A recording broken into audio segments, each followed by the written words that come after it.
Good morning all of you. Welcome again to the second part of the first chapter of human physiology, digestion and absorption. So we already discussed about the digestive organs and the digestive system. So today we will discuss the rest of the portions. We started with the digestive glands. So mainly there are three main digestive glands associated with the digestive system. So first one we already discussed in the last class. It was called salivary glands. Salivary glands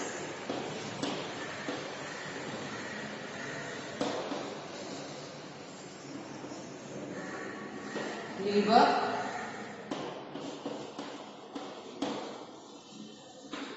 salivary glands, liver and pancreas.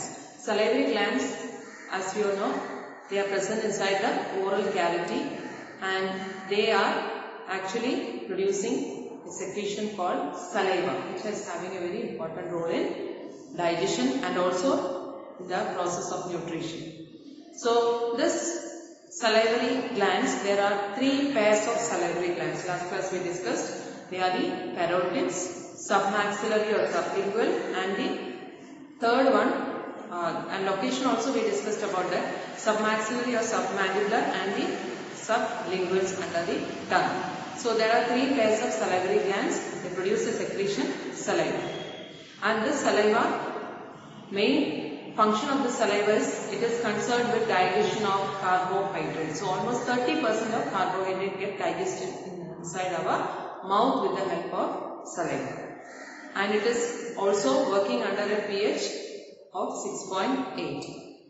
So you know about the enzymes. So each enzyme they are working at their optimum pH for their proper function. That is, in the case of salivary amylase, it is 6.8. You will come across various types of enzymes. We will be knowing more about in the other chapters. So here salivary enzyme, that is called salivary amylase, present in the saliva. So this saliva is the first main important gland. Second one is called the liver. So liver is situated in the abdominal cavity below the diaphragm, and the weight of the liver is 1.2 to 1.5 kg. And this liver, as you know, it is the largest gland in our body and it produces bile. So salivary glands produce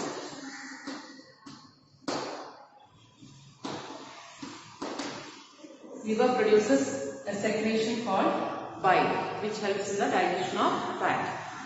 Now liver, it is having two lobes, and this lobes consist of, we call it hepatic lobules, and it consists of hepatic cells. So liver consists of hepatic cells, and these cells produce a secretion called bile.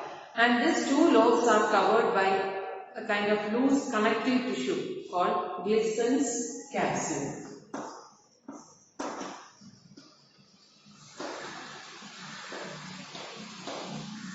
So liver, it is another important gland which is having a very important role in digestion. It produces bile and it is made up of hepatic lobules which consist of hepatic cells. And it is having two lobes, and these lobes are covered by Glissen's capsule.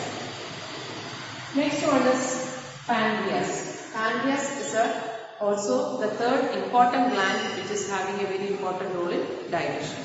And it is situated below the stomach, and this gland is both endocrine and exocrine. So we will come to that, what are endocrine glands. So next standard we have studied endocrine glands are glands which are also called ductless glands. So ductless glands are the endocrine glands, and the glands with the duct are called the exocrine glands. So endocrine glands produce mainly hormones and they are directly poured into the bloodstream, whereas exocrine glands produce secretions which reach the target site through duct systems or tube-like duct systems. Okay, so this pancreas is both an endocrine and exocrine gland.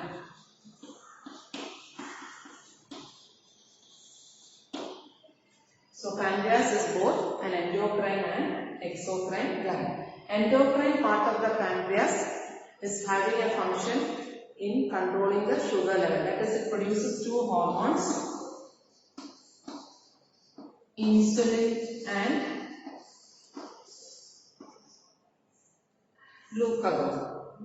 glucagon. And this exocrine part is having a function in digestion. This exocrine part of the pancreas produces pancreatic juice.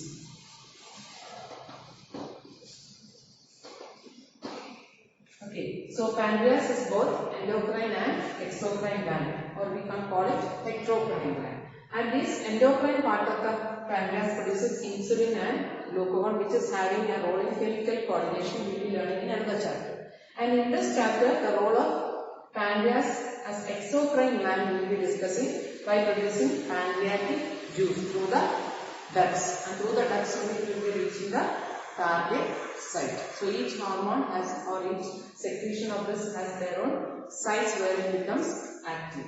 So salivary glands and liver we can call them exocrine glands, since they have the duct system. Pancreas is both exocrine and endocrine. So these three are the important glands which are having their function in the process of digestion.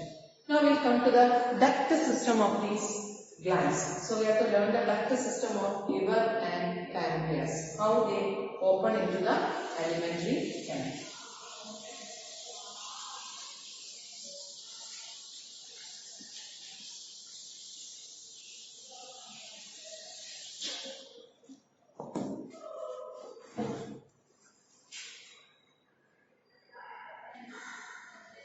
This is the duct system of liver and the pancreas. So here you can see the hepatic ducts. These are the hepatic ducts. So inside the liver, the hepatic cells produce bile.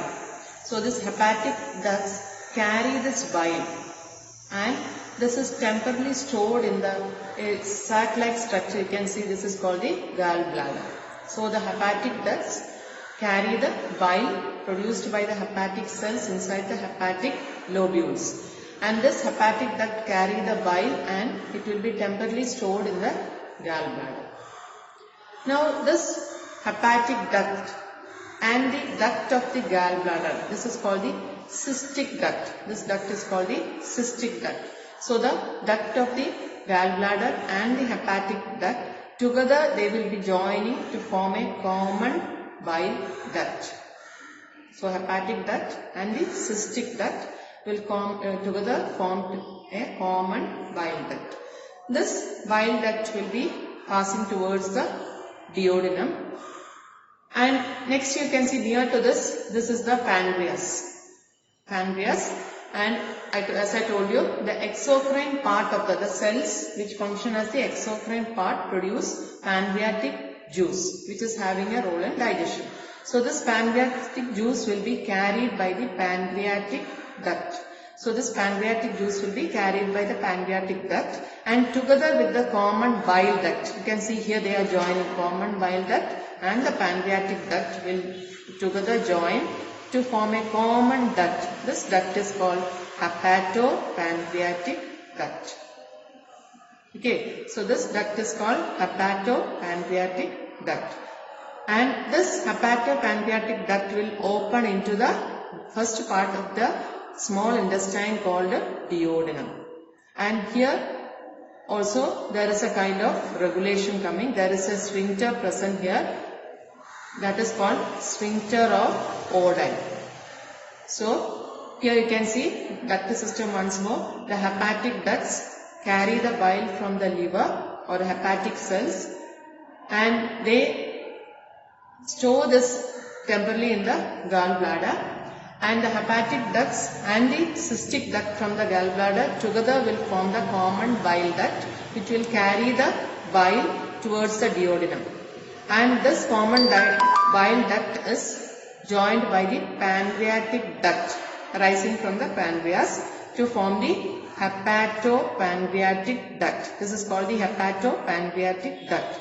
And this hepatopancreatic duct opens into the duodenal part of the small intestine.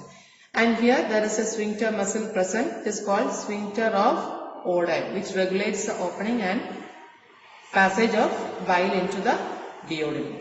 So this is the duct system of liver and pancreas. Next we will learn about the digestion of food. So till now we studied the digestive glands, digestive system. Now we will learn about the step-by-step digestion of food in various parts of the alimentary canal, and which nutrient is digested, which is the enzyme which helps in digestion. All this we will be learning in this topic. So digestion of food. So as you know, the digestion of food actually starts from the mouth, and this digestion is a process which is both a mechanical and chemical process.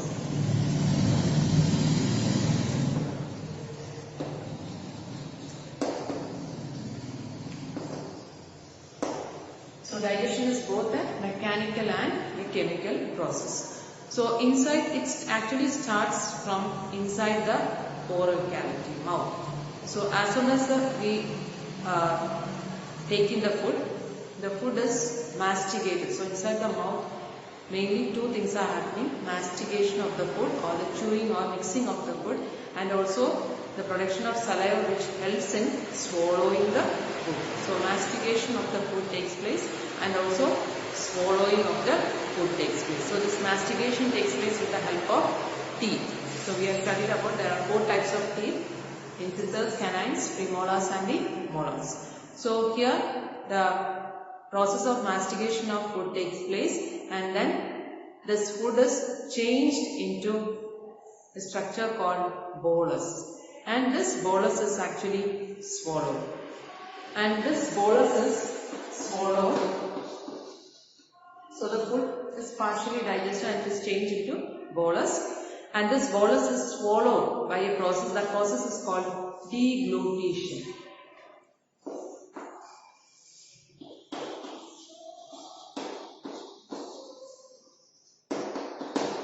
The process is called deglutition. And in the process of this deglutition, our tongue is having a very important role. Tongue mixes the food properly with the saliva and helps it to change into a bolus, which can be easily pushed into the next part of the alimentary canal, that is the pharynx. So after swallowing, the food is pushed into the pharynx, and from the pharynx it reaches the esophagus. And through the esophagus, you know, esophagus is a long canal, and through the esophagus it passes towards the stomach. And wall of the alimentary canal, last time we studied, it has muscles on it. So due to the contraction of the muscles, the food is pushed through the different parts of the alimentary canal, and that movement we call it peristalsis.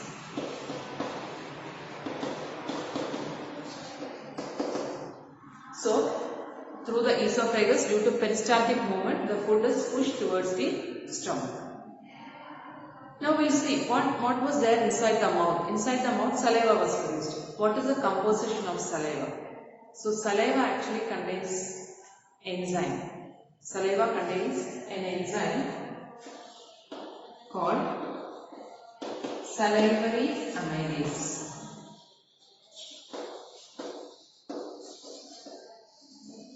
Salivary amylase, which helps in the digestion of carbohydrates. So almost 30% of carbohydrate digestion takes place inside the mouth with the help of salivary amylase. And there are also other enzymes called lysozyme, which is having an antibacterial property. Then it also consists of electrolytes.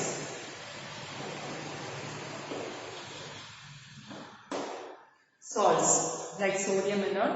These are also present in the saliva, and this saliva functions at a pH of 6.8. So in this way the food is partially digested and pushed into the next part of the alimentary canal, that is the stomach, through the esophagus. Inside the esophagus, digestion of food does not take place, and inside the stomach, when the food reaches, the food is churned and mixed with the juices inside the stomach. That is, the gastric glands present inside the wall of the stomach produce gastric juices. So these gastric juices are produced by 3 types of cells.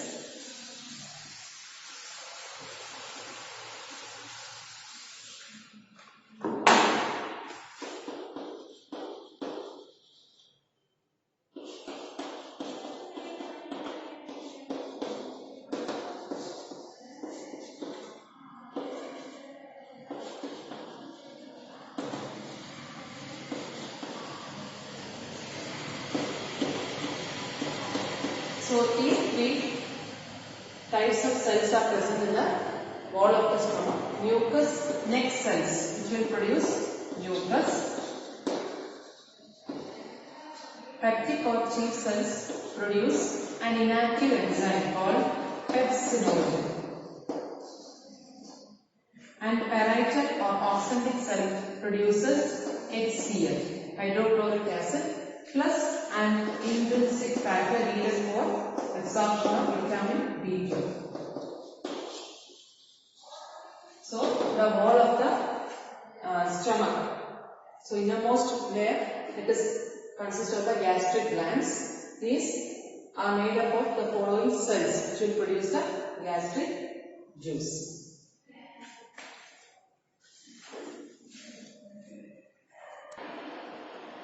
So the digestion of food, inside the mouth, starch is digested to maltose, siliceous form, with the help of salivary amylase in the pH of 6.8.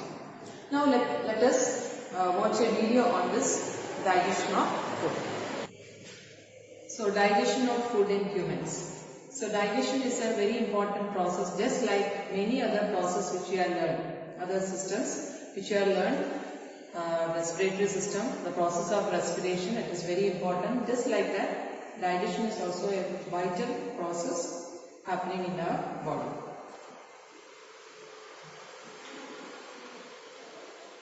And other processes are excretion. Digestion is a process where the complex substances of food are broken down into their simpler forms to get energy. So carbohydrates, they are broken down into maltose, proteins, they are broken down into amino acids. So at last we are getting energy from this complex food materials. Process of digestion starts from the mouth. Now as soon as the food reaches the oral cavity, the digestion of food starts. That is only 30% of digestion of carbohydrate starts. So here, inside the mouth, the mastication of food takes place. And along with that, for the mastication, the salivary glands will produce saliva. And with the help of tongue, the saliva will be mixed with the masticated food and slowly pushed into the next part of the alimentary canal. Inside the mouth, saliva is produced by the salivary glands. 3 pairs of salivary glands will produce saliva. Now we see the composition of saliva. Saliva consists of electrolytes like sodium, potassium, chloride, bicarbonate, and also enzymes like amylase and lysozyme. And this amylase helps in the digestion of carbohydrate. This saliva, it is called salivary amylase enzyme. This salivary amylase enzyme digests the carbohydrate, that is starch, into maltose. So the starch is digested to maltose, the second lower form of this carbohydrate called maltose, the presence of salivary amylase. Lysozyme, on the other hand, it is antibacterial, that is food containing microbes. It makes microbe free by killing the microorganisms in the food.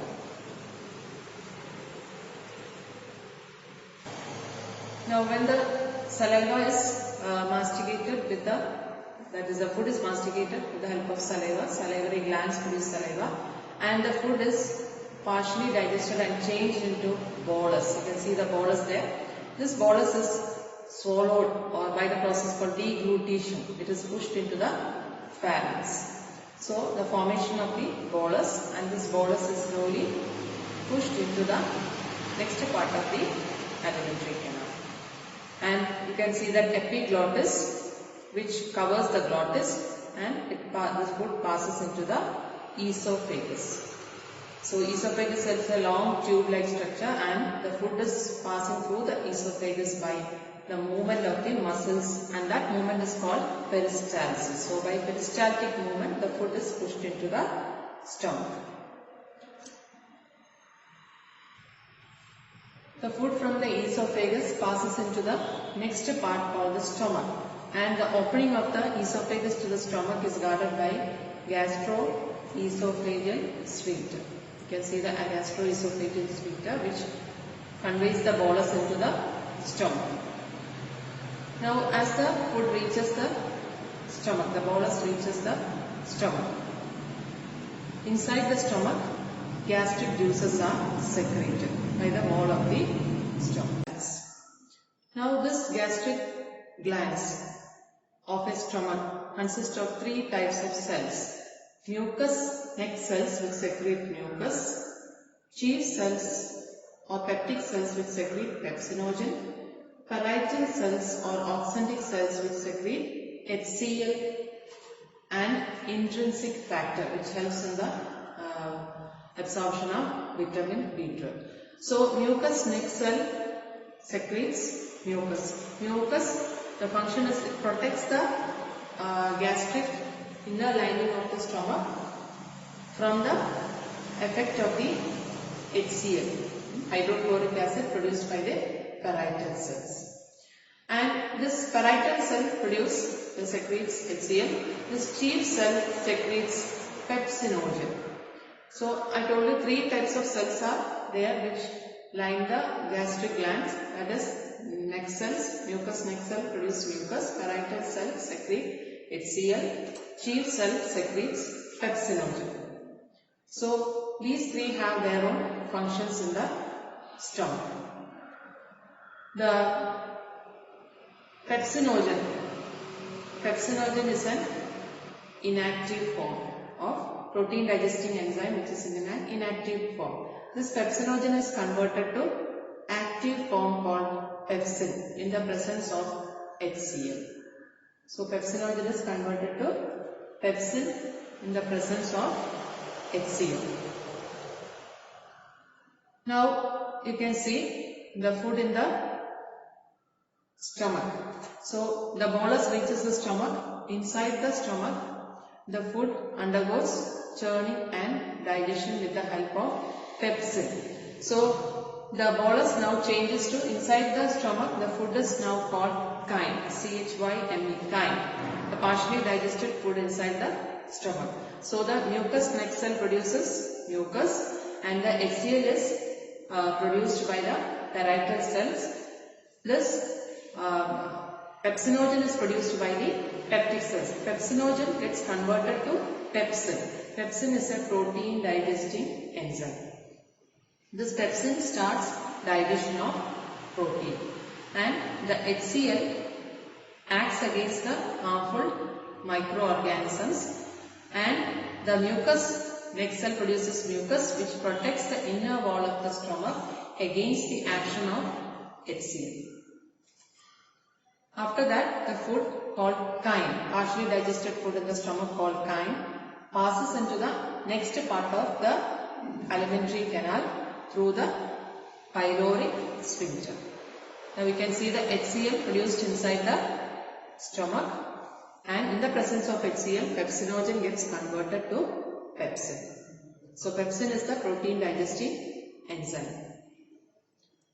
Then the stomach lumen, you can see the mucous neck cell which produces. So the mucous neck cell produces mucus, and this mucus along with the bicarbonates present in the gastric juices protect the inner wall of stomach against the harmful activity of the hydrochloric acid or HCl. So mucus along with the bicarbonates present in the gastric juices protects the inner wall of stomach against HCl. Then this is passing through the pyloric sphincter into the duodenum. So here you can see the duodenum where the pancreatic that is a bile duct, and the pancreatic duct is opening as the hepatopancreatic duct into the duodenum. So when this chyme reaches the duodenum, the secretions of the bile and the pancreatic duct together pour into the duodenum. So the food coming from the stomach is in an acidic medium. So when it reaches the duodenum, the secretions from the bile and the pancreas changes it into an alkaline medium. So duodenum is the first part of the small intestine. So you can see the bile and this yellow color is the pancreatic juice. Both are poured into through the hepatopancreatic duct into the